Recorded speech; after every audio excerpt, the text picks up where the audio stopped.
Y es algo que 71-year-old Samuel Gomez walks through his broken and deserted house. se haya levantado en armas. Symbolic of his life after he and his family were forced to flee their 50-acre ranch near the small town of Felipe Carrillo Puerto 3 years ago.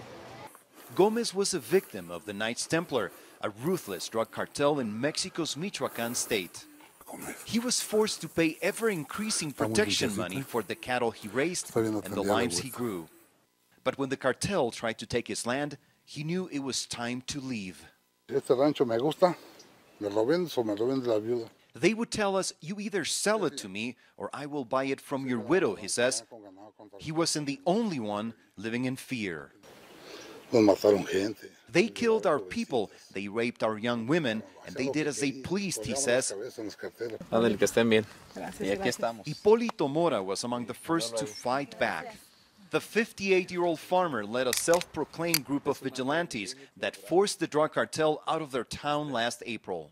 De alguna forma me he salido de la ley.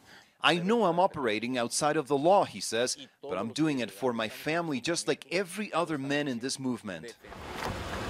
His rebellion became an inspiration for others in the area. Since early January, several other towns have taken up arms and confronted drug traffickers in violent clashes. The cartel struck back, torching vehicles and businesses and killing several people. In the end, more than a dozen towns managed to drive away the criminal organization that had terrorized the region for years. This is the checkpoint at the edge of the town of La Huerta.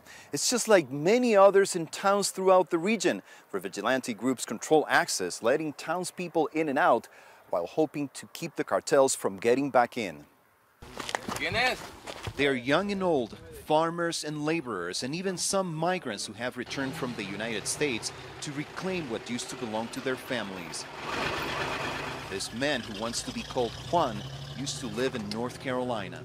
In the last couple of months, there's been a lot of violence, and we haven't been able to make any money to support our families, and we all gotta eat. And if we ain't working, we can't eat, so it was something that had to be done. The Mexican government has sent in thousands of soldiers and federal police to help patrol and control the area. So what's going to happen if the army decides to leave? Well, we hope they don't leave. We hope they stay here to back us up. Their fight has given hope to Gomez that life can go back to normal.